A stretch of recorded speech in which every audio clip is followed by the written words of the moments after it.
அழகான பேச்சு, அற்புதமான பேச்சு, ஒரு மிகச்சிறந்த உரைன்னு சொல்லலாம். இப்போ தம்பி அவர்கள் பேசி கொண்டிருக்கும் பொழுது அவங்க நகைச்சுவைக்காக சில விஷயங்கள் பேசினாலும் நிஜமாகவே அவங்க வீட்டில் அவங்களுடைய மாமனார் மாமியார் எல்லாத்தையும் ரொம்ப அன்பாக அவங்க பார்த்துக்கிறாங்க. அவங்களுக்கு நல்ல ஒரு கரகோஷம் கொடுத்து இந்த மன்றம் அவங்கள பாராட்டணும். நகைச்சுவைக்காக சில விஷயங்கள் பேசுகிறது உண்டு. அதை நாம் ஏற்றுக்கொண்டு பெரியோர்கள் நீங்கள் அதை எங்களுக்கு நீங்கள் இடம் கொடுக்கணும்னு கேட்டுக்கிறோம். அப்போது இவர் தம்பி பேசிகிட்டு இருக்கும்போது எனக்கு என்ன தோணுச்சுன்னா, உண்மையாகவே அந்த காலம்தான் ரொம்ப நல்ல காலம் போல அப்படின்னு தோணுச்சு. இவங்க சொல்லும்போது அறிவியல் கண்டுபிடிப்புகள் எல்லாம் இன்னைக்கு முன்னேறிடுச்சு. இறப்பு விகிதம் குறைஞ்சிருக்கு, பிறப்பு விகிதம் அதிகரிச்சிருக்கு.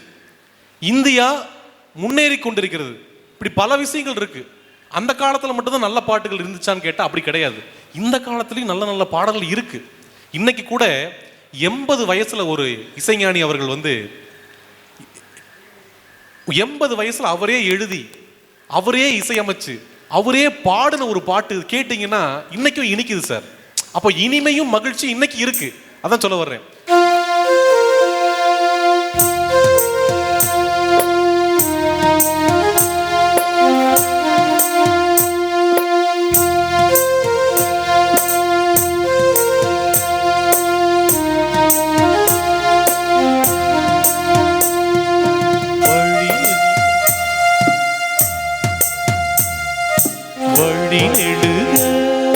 காட்டு மல்லி யாரும் அத பார்க்கலியே, எனக்கா பூத்தது காட்டுக்குள்ள, வருமா வருமா வீட்டுக்குள்ள, காடே மணக்குது வாசத்தில, என்னோட கலக்குது நேசத்தில, வழி நெடுக காட்டு மல்லி.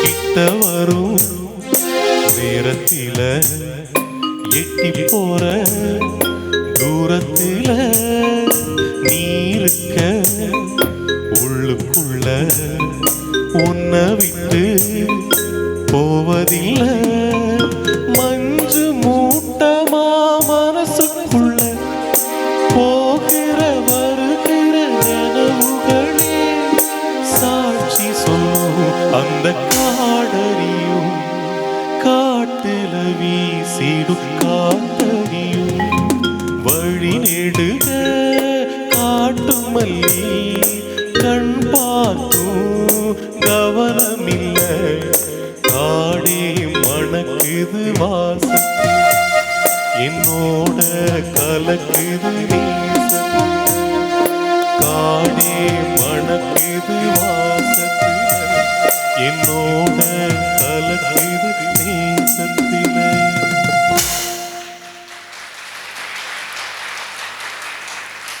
எத்தனை அற்புதமான பாடல்கள் இன்னைக்கும் இளையராஜாவுடைய இசையில் நிறைஞ்சு கிடக்குதுங்க.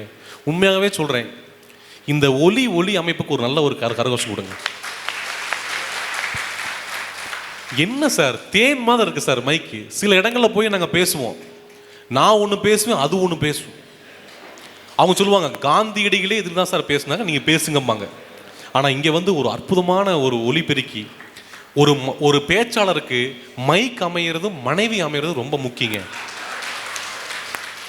மைக் அமையலன்னா பேச முடியாது, மனைவி அமையலன்னா வாழவே முடியாது. அப்போ இப்போ அந்த காலத்துக்கு இந்த காலத்துக்கும் இப்போ 2 பேரும் அற்புதமாக பேசிட்டாங்க. இதை நான் பிரித்து தீர்ப்பு சொல்லணும் இல்லைங்களா? ரொம்ப சிரமமான ஒரு விஷயம் அது.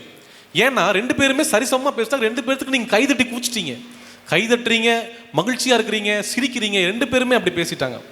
அப்போது அந்த காலத்துக்கு இந்த காலத்துக்கு என்ன வித்தியாசம் அப்படின்னு பார்க்கும் பொழுது, அந்த காலத்தில் ஒரு மனிதன் ஒரு வெளி உலகத்தை பார்க்கணும்னா வாய்ப்பே கிடையாதுங்க.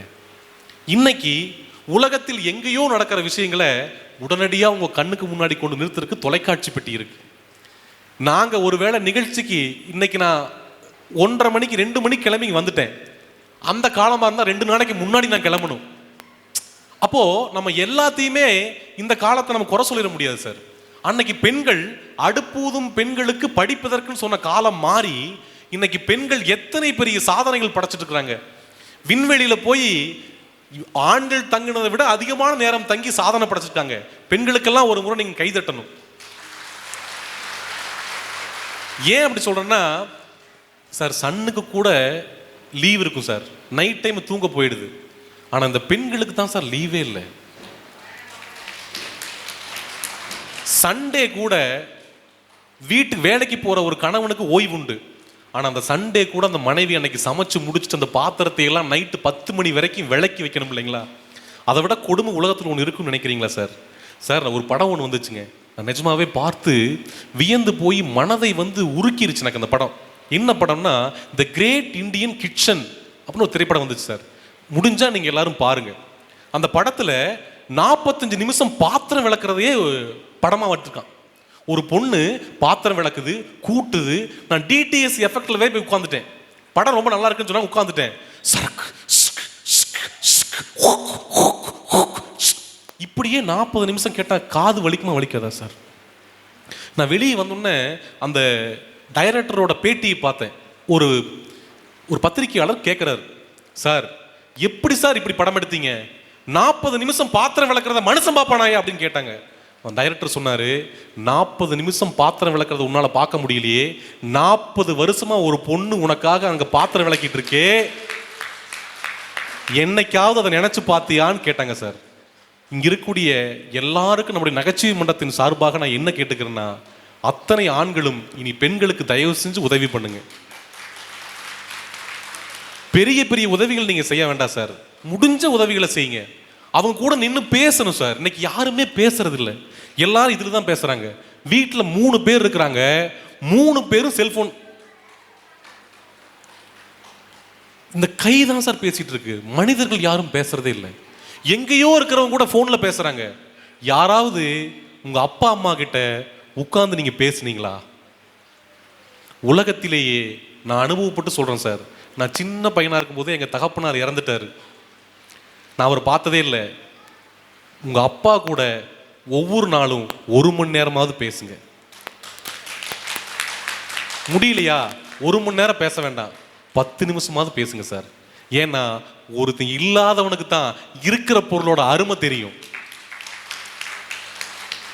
நான் எங்க அம்மாவுக்கு வேலைக்கு போனப்ப கூட 2 முறை நான் அலைபேசியில் பேசுவேன், சாப்பிட்டீங்களா, எனக்கு நேரம் கிடைக்கும் போது. ஏன்னா அவங்களுக்கு நம்ம யாருமே இல்லைங்கிற நினைப்பு வந்துடவே கூடாது. நான் இது ஒரு எடுத்துக்காட்டாக தான் சார் சொல்றேன். அதனால நாம் வாழக்கூடிய காலம் ஒன்றும் ரொம்ப காலம் கிடையாது. 365 இன்ட்டு 80 வருஷம் போட்டுக்குங்க சார். 80 வருஷம் நம்ம இருப்போமா இல்லையான்னு தெரியல எனக்கு. 80 வருஷம் போட்டுக்குங்க. 21,000 நாள் தான் சார் ஒரு மனிதனுடைய வாழ்க்கை. அதுல 21,000 நாள்ல ஏறக்குறைய 10,500 நாள் நம்ம தூங்கிடுறோம். அதான் உண்மை. 10,500 நாள் நம்ம தூங்கிடுறோம். மீதி இருக்கக்கூடிய 5,000 நாள் செல்போன் கூடயே வாழ்ந்துறோம் சார். டிவி பார்க்க, செல்போன் பார்க்க, வேலைக்கு போக, படிக்க. நம்ம வாழக்கூடிய வாழ்க்கைன்னு நீங்க எல்லாத்தையும் கழிச்சுட்டு பார்த்தா உண்மையை சொல்றேன், உங்களுக்கு நீங்க வாழ்றதே இல்லை.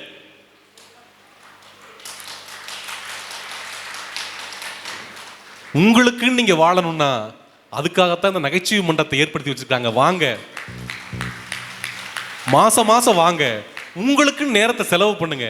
இங்க எவ்வளவு சந்தோஷமான விஷயங்கள் கொடுக்குறாங்க. நான் உண்மையாகவே இந்த மன்றத்தினுடைய பாதங்களை தொட்டு வணங்குறேன் சார். அப்போ மகிழ்ச்சினா என்ன? இப்ப மகிழ்ச்சி, மன நிறைவு, இதுதான் தலைப்பு. மகிழ்ச்சிக்கு எல்லாமே நிறைய சொல்லிட்டாங்க. மகிழ்ச்சியா இருக்கணும், நம்ம நிறைய திரைப்படங்கள் பார்க்கலாம், சந்தோஷமா. ஒவ்வொருத்தருக்கும் மகிழ்ச்சி மாறும் சார். இப்போ ஒரே ஒரு எடுத்துக்காட்டு மட்டும் சொல்றேன். ஒரு குழந்தை இருக்குது, பிறந்த குழந்தை, அது சிரிச்சுட்டே இருக்கும், எப்பவுமே சிரிக்கும் சார். நீங்க பாருங்க, அதுகிட்ட போய் ஜுஜு ஜுஜு, அது அந்த அம்மா அந்த குழந்தைகிட்ட பேசுற பேச்சு இருக்கு பாருங்க, லுலாலி செல்லா குட்டிங்கடி, பட்டு குட்டிங்கடி, அப்படியே சுரிங்கடி அப்படின்னா அப்படிங்கும் சார். அதுக்கு எந்த ஜோக்குமே வேண்டியதில்லை. ஒரு நாளைக்கு ஒரு குழந்தை 20,000 முறை சிரிக்குதான் ஒரு ஆய்வு சொல்றாங்க. ஆனா அந்த குழந்தை அப்படியே பெருசாகுது. தோல் பேக்கை மாட்டி ஸ்கூலுக்கு அனுப்புறோம். டேய் பேசாத, சிரிக்காத, பேசாத, சிரிக்காத, அப்படியே உட்காந்துட்டு. அவன் சொல்லுவான், யோ இப்போதான் நடக்கவே ஆரம்பிச்சிருக்கிறேன். நான்லாம் கிளாஸில் சார் உண்மையாகவே சொல்கிறேன், என் கிளாஸில் யாராவது விளையாண்டாங்கனாலோ, நான் வகுப்பு எடுக்கும்போது யாராவது சிரிச்சாங்கனாலோ நான் அவங்களை திட்டுறதே கிடையாது. சிரிக்கிறது தானே மனுஷனா பிறந்திருக்கோம். நான் சொல்லுவேன், நீ சிரி, கவனிச்சுட்டு சிரி, ஏன்னா அதுக்காக தான் நீங்கள் வந்திருக்கு. அப்போது மகிழ்ச்சி, இப்போது அந்த குழந்தை பெருசாகுது, ஸ்கூலுக்கு போகுது, சிரிக்கிறது குறைக்குது. காலேஜ் போகுது, சிரிக்கிறது குறைக்குது. வயசாகு, கல்யாணம் ஆகுது, சிரிக்கிறது சுத்தமாகவே குறைச்சிருது. அப்புறம் வயசானதுக்கு அப்புறம் சிரிக்கவே சிரிக்காது. இப்போ ஒரு கிளுகிளுப்பை எடுத்துட்டு போய் ஒரு குழந்தைகிட்ட கிள கிள கிள கிள கிள அப்படின்னு ஆட்டுங்க, சிரிக்கும். ஒரு 65 வயசு தாத்தா கிட்ட போய் கிளுகிளிப்பை எடுத்துட்டு போய் கிள கிள கிள கிள கிள, மரியாதையா போயிடுற அப்படிங்கிறாங்க. அப்ப என்ன அர்த்தம்னா, கிளுகிளிப்பை பார்த்து சிரிச்சிட்டு இருந்த நம்ம இன்னைக்கு சிரிக்கவே மறந்துடுறோம். சிரிக்கணும்னா தப்பா நினைக்கிறோம். நம்மளை யாராவது பார்த்து சிரிச்சா நம்ம தப்பா நினைக்கிறோம் சார். நம்ம எப்படி மாறி போயிருக்கிறோம் பாருங்க. யாராவது உங்களை பார்த்து சிரிச்சா சந்தோஷப்படுங்க சார். நான்லாம் பாருங்க, என்னை வந்து ஒரு நகைச்சுவை மனிதனாவே மாத்திட்டேன். சிரிச்சிங்கன்னா சந்தோஷப்படுவேன் என்னை பார்த்து. அப்படி எல்லாரும் வாழ்க்கையை வந்து மகிழ்ச்சியா வாழணும் சார். எப்பவும் இதமான மனசை வச்சுக்கணும் சார். ஒரு சைஸ் கட் ஆயிடுச்சு நினைக்கிறேன் லைன் சார். எல்லாத்துக்கும் கேட்குதுங்களா? முன்னாடி எல்லாம் கேட்குதுங்களா சார்? இப்படி தான் ஒரு இடத்துல போய் கேட்டேன், கேட்குதுங்களா? முன்னாடி எல்லாம் கேட்குதான்னு கேட்டால் கேட்குதுனாங்க. பின்னாடி எல்லாம் கேட்குதா அப்படின்னு கேட்டேன். ஒருத்தர் எந்திரிச்சு கேட்கல, பரவாயில்ல நீ பேசு அப்படின்னாரு. இதுக்கு என்ன அர்த்தம்னா, நீ என்ன வேணா பேசிட்டு போ அப்படின்னு அர்த்தம். Okay sir.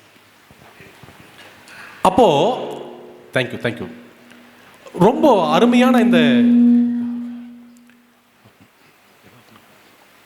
அற்புதமான இந்த காலத்தில் நம்ம வாழ்ந்துட்டு இருக்கிறோம். நான் வந்து நிறைவுக்கு வந்துட்டேன். அப்போ அந்த காலத்துக்கு இந்த காலத்துக்கு என்னதாங்க வித்தியாசம் அப்படின்னு கேட்டால், அப்போவெல்லாம் ஒரு பானையில் கஞ்சியை ஊற்றிக்கிட்டு ஒரு ஓரமாக போய் மரத்துக்கிட்ட உட்காந்து அந்த அம்மா சாப்பாட்டை பிசைஞ்சு வேர்த்து ஒழுகிட்டு வந்து உட்காந்துருக்கிற தன்னோட கணவன் கிட்ட ஒரு உருண்டையை பிடிச்சி கொடுத்தா அந்த மனுஷன் அந்த வேர்வை துளி சிந்த சிந்த அப்படியே சாப்பிடுவோம் பாருங்க. அந்த சந்தோஷம் இன்னைக்கு இல்லை சார். இன்னைக்கு யாருமே நடக்கிறது இல்லை, விளையாடுறது இல்லை. முதல்ல விளையாட்டு சொல்லுவாங்க ஒரு குழந்தைக்கு. பாரதி சொல்லுவான் ஒரு குழந்தையை பார்த்து, ஓடி விளையாடு பாப்பா, நீ ஓய்ந்திருக்கலாகாது பாப்பா, கூடி விளையாடு பாப்பா, ஒரு குழந்தையை வையாதே பாப்பா, சின்னஞ்சிறு பறவை போலே நீ பறந்து திரிந்து வா பாப்பா, வண்ண பறவைகளை கண்டால் நீ மனதில் மகிழ்ச்சி கொள்ளு பாப்பா. ஒரு குழந்தைக்கு சொல்லித்தரேன் சார். இதுக்கு மேல என்ன சார் சொல்ல முடியும்? சின்னஞ்சிறு பறவை போலே நீ பறந்து திரிந்து வா பாப்பா, வண்ண பறவைகளை கண்டால் நீ மனதில் மகிழ்ச்சி கொள்ளு பாப்பா, கொத்தி திரியும் அந்த கோழி அதை கூட்டி விளையாடு பாப்பா, தத்தி திருடும் அந்த காக்காய் அதற்கு இறக்கப்பட வேணும் பாப்பா, பாலை பொழிந்து தரும் மாடு நெல்லு வயலை உழுது, பாலை பொழிந்து தரும் பசுவும் நல்ல வயலில் உழுது வரும் மாடு, அண்டி பிழைக்கும் நம்மை ஆடு, இவை ஆதரிக்க வேண்டுமடி பாப்பா சொல்றான் சார். ஒரு பாப்பாவை பார்த்து சொல்றான். அடுத்து சொல்றான், இதுதான் சார் ரொம்ப பிடிச்ச வரிகள். பாதகம் செய்பவரை கண்டால் நீ பயங்கொள்ளலாகாது பாப்பா, மோதி மிதித்து விடு பாப்பா, அவர் முகத்தில் உமிழ்ந்து விடு பாப்பா. பாரதி சொல்றார். இன்னைக்கு போக்சோ சட்டத்தில் எத்தனையோ பிரச்சனைகள் வருது. அந்த குழந்தைக்கு சொல்லித்தரான் பாரதி அப்பவே, நீ வந்து அவங்களுக்கு கண்டு பயப்படாத, மோதி மிதித்து விடு பாப்பா, அவர் முகத்தில் உமிழ்ந்து விடு பாப்பா.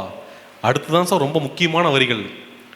சோதனை வந்தா பாப்பா நீ கவலைப்படாத, ஆண்டவன் கூட இருக்கான் பாப்பா, சோதனைகள் அத்தனையும் விலகிரும் பாப்பான்னு பாரதி சொல்லுவான். அப்போ எத்தனையோ தமிழில் வரிகள் வந்து நம் மனதை திடப்படுத்தக்கூடிய வரிகள் இருக்கு. மு மேத்தா என்ற ஒரு அற்புதமான ஒரு கவிஞர் இருந்தார், மு மேத்தா. அவர் சொல்லுவார், நட நாளை மட்டுமல்ல இன்றும் நம்முடையதுதான், நட நாளை மட்டுமல்ல இன்றும் நம்முடையதுதான், பாதங்கள் நடக்க தயாராக இருந்தால் பாதைகள் மறுப்பு சொல்ல போவதில்லை, நெய்யாய் திரியாய் நீயே மாறினால் தோல்வியும் உனக்கு ஒரு தூண்டுகோலாகும். மு மேத்தா எழுதிய வரிகளிலேயே நான் ஆகச் சிறந்த ரசித்த ஒரு வரி உண்டு. என்ன தெரியுங்களா? ஓடி வந்து கைகுலுக்க ஒருவரும் இல்லையா, உன்னுடன் நீயே கைகுலுக்கிக் கொள். இதுக்கு மேல ஒரு கவிஞன் எழுத முடியுமா சார்? ஓடி வந்து கைகுலுக்க ஒருவரும் இல்லையா, உன்னுடன் நீயே கைகுலுக்கிக் கொள். கவலைகள் ஒன்றும் கை குழந்தைகள் அல்ல, அவற்றை தூக்கி சுமப்பதற்கு.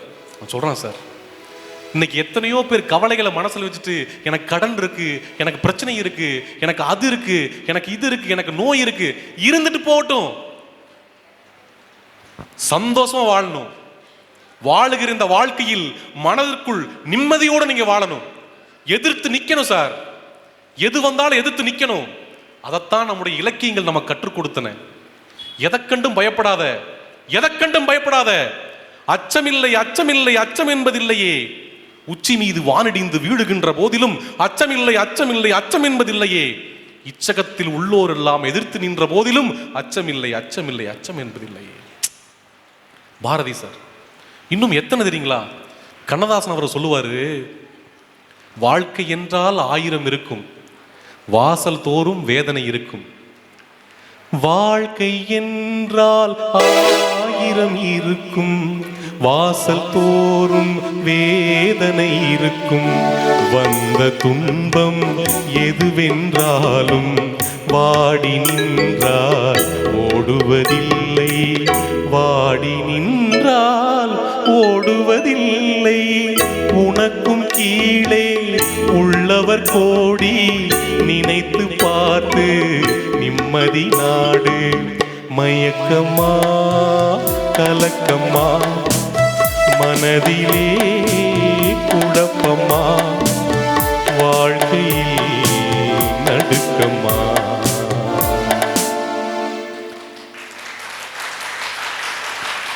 அவர் சொல்லுவாரு, அப்ப என்னதாயா பண்றது? கண்ணதாசனை பார்த்து கேட்டாங்க, அப்ப என்னதாயா பண்றது? ஏழை மனதை மாளிகை ஆக்கி இரவும் பகலும் காவியம் பாடி இருக்கும் வாழ்வில் அமைதியை தேடு. இந்த வரிகள் தான் வாலி என்கிற ஒரு மாபெரும் கவிஞன் நமக்கு கொடுத்துச்சு. ஏன்னா இனிமே பாட்டே எழுத வேண்டாம்னு வாலி கிளம்பிட்டார் ஊருக்கு. அப்ப இந்த பாட்டை கேட்டுதான் மீண்டும் எழுதலாங்கிற முடிவே எடுத்தாராம். இது அவரே சொன்ன பதிவு. அப்போ வாழ்க்கையில நான் ஒன்னே ஒன்று சொல்றேன் சார், அப்ப அந்த காலத்திலையும் இந்த காலத்திலையும் மன மகிழ்ச்சி எல்லாமே இருந்துச்சு, மன நிறைவு இருந்துச்சாங்கிறதா சார் நான் கேட்கக்கூடிய கேள்வி. மகிழ்ச்சி என்பது அந்த காலத்திலும் இருந்துச்சு, இந்த காலத்திலும் இருந்துச்சு. சயின்ஸ் டெக்னாலஜி வந்துருச்சு, நான் இல்லைன்னு சொல்லல. விண்வெளிக்கு போறோம், செவ்வாய் கிரகம் தொட்டுட்டோம், அடுத்த கிரகங்களை தேடி பயணிக்கிறோம், நான் இல்லைன்னு சொல்லல. அலைபேசியில ஒரு செகண்ட்ல அமெரிக்காவில் இருக்கும் கூட என்னால பேச முடியுது, நான் இல்லைன்னு சொல்லல. ஆனா இது எல்லாம் பண்ணுன நம்ம மனுஷனோட மனுஷத்தன்மையை மட்டும் இழந்துட்டோம் சார். மனுஷனோட மனுஷத்தன்மை மட்டும் இழந்துட்டோம் சார். எப்படி இழந்துட்டோம் தெரியுங்களா? வீட்டுக்குள்ளே இருக்க வேண்டிய தாயையும் தகப்பனையும் வெளியே அனுப்பிவிட்டு வீட்டுக்கு வெளியே இருக்க வேண்டிய கழிப்பறையை வீட்டுக்குள் நாம் கட்டிக்கொண்டோம். வீட்டின் பெயரோ அன்னை இல்லம், அன்னை இருப்பதோ அனாதை இல்லம். இப்படிதான் எல்லா இடத்துலையுமே இருக்கு. அப்போ நம்ம வீட்டில் இருக்கக்கூடிய நம்ம பக்கத்து வீட்டில் ஒருத்தன் பைக் வாங்கியிருப்பான் சார், சந்தோஷப்படுவோமா? நம்ம எப்படி வாங்கினா, எப்படி இவனால வாங்க முடிஞ்சுது? ஒரு கார் வாங்கியிருப்பான், எப்படி இவனால வாங்க முடிஞ்சது? இவனுக்கு சம்பளமே கம்மியாச்சு, ஏதோ பண்றான். யாரோ ஒரு பெரிய நடிகர் வந்து கோடி கோடியே சம்பாதிப்பாரு, அவருக்கு சம்பளம் எவ்வளவு தெரியுமா? 1000 கோடிமோ சார். யாருக்கோ சந்தோஷப்படுற நம்ம வீட்டுக்கு பக்கத்தில் இருக்கிறவங்க சந்தோஷமா இருந்தா ஏன் சந்தோஷமா இருக்க மாட்டேங்கிறோம்? எண்ணங்களை மாற்றணும், வாழ்க்கையை மாற்றணும், நம் தாய் தகப்பனோடு நம்ம பேசணும். அந்த காலத்துல வீட்டில் இருக்கிற எல்லாரும் ஒன்னா உட்காந்து சாப்பிட்டாங்க. இன்னைக்கு எத்தனை வீட்டில் ஒன்னா உட்காந்து சாப்பிட்றீங்க சொல்லுங்க பார்ப்போம். அவங்களுக்கு எல்லாம் ஒரு கைதட்டு கொடுங்க. நீங்கள் தான் இந்த காலத்திலும் அந்த காலமா வாழ்ந்துட்டு இருக்கிறீங்க. இன்னைக்கு 95% வீட்டில் எங்கேயுமே சாப்பிட்றது இல்லை, ஒன்னா உட்காந்து சாப்பிட்றது இல்லை, ஒன்னா உட்காந்து சிரிக்கிறது இல்லை, புத்தகங்களை வாங்கி கொடுக்கறது இல்லை. உங்கள் குழந்தைகளுக்கு புத்தகங்களை வாங்கி கொடுங்கள். உங்கள் குழந்தைகளுக்கு மரச்செடி கன்றுகளை வாங்கி கொடுங்க. அவங்களுக்கு இந்த அழகான உலகத்தில் இருக்கக்கூடிய பறவைகளையும் பூக்களையும் காட்டி இவை எத்தனை அழகானவை தெரியுமா, இதையெல்லாம் பார்த்து ரசி என்று அவர்களுக்கு நீங்கள் எல்லாம் சொல்லிக் கொடுக்கணும். அதுதான் வாழ்க்கை. அப்ப வாழ்க்கைங்கிறது எந்த இடத்தில் அந்த காலத்திலிருந்து இந்த காலம் தோல்வி விட்டு விட்டது என்று சொன்னால், அந்த காலத்திலே மனிதம் இருந்தது, இந்த காலத்திலே மனிதம் இல்லை. அந்த காலத்திலே தகப்பனுடன் தாயும் தன்னோடு வைத்துக் கொள்ள வேண்டிய கட்டாயம் இருந்தது, மாமனார் மாமியாரை வந்து எப்படிதான் அவங்க கோபமா பேசினாலும் சண்டை போட்டாலும் அவங்க வரும்போது நீ அடங்கிதான் போகணும்னு சொல்லி கொடுத்தாங்க. இன்னைக்கு அப்படி கிடையாது. நான் அடங்கி போகணும்னு சொல்லல, நான் உங்களை சுதந்திரத்தை பறிக்கல, அன்பு காட்டுங்கன்னு தான் சொல்றேன். 4-5 அண்ணன் தம்பி ஒன்னா இருக்கிறாங்க, திருமணத்துக்கு பின்னாடி பிரியிறாங்க. இது எல்லாம் இந்த காலத்துல இல்லாம போச்சு. தகப்பனையும் தாயையும் தன்னோடு வைத்துக் கொள்ள முடியாத நிலை இன்னைக்கு எத்தனை பேர், எத்தனை ஆண்கள் வந்து வெளியே சொல்ல முடியாம கவலைப்படுறாங்கன்னு தெரியுங்களா? அதனால அந்த காலத்துக்கும் இந்த காலத்துக்கும் இருக்கக்கூடிய வித்தியாசம் அதுதான்.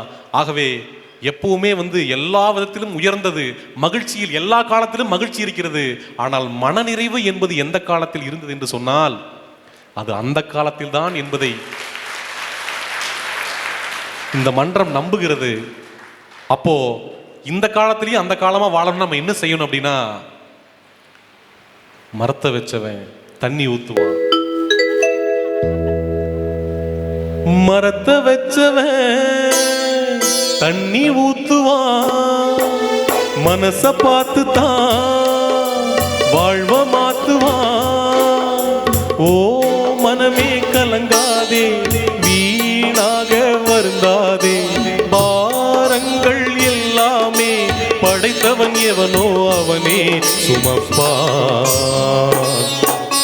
ஓம் சாந்தி ஓம், ஓம் சாந்தி ஓம், ஓம் சாந்தி ஓம், ஓம் சாந்தி ஓம்.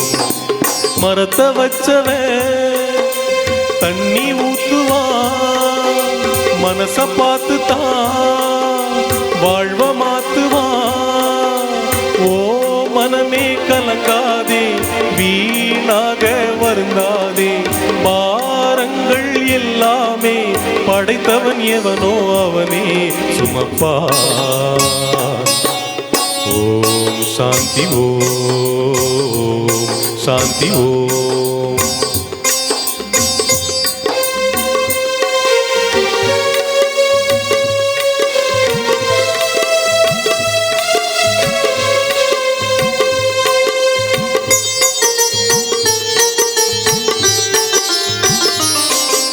படைத்தவனின் துணை இருக்க அடுத்தவனின் துணை எதற்கு?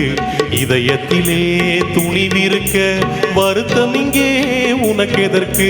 படைத்தவனின் துணை இருக்க அடுத்தவனின் துணை எதற்கு? இதயத்திலே துணிவிருக்க வருத்தம் இங்கே உனக்கு எதற்கு? புத்தி உள்ள உனக்கெல்லாம் புத்தகத்து படிப்பென்ன, சக்தி உள்ள உனக்கெல்லாம் சத்தியத்தில் கவிப்பென்ன, ஊரெல்லாம் உங்கள் பேரை சொல்லும் நாள் வரும். ஓம் சாந்தி ஓம், ஓம் சாந்தி ஓம், ஓம் சாந்தி ஓம், ஓம் சாந்தி ஓம்.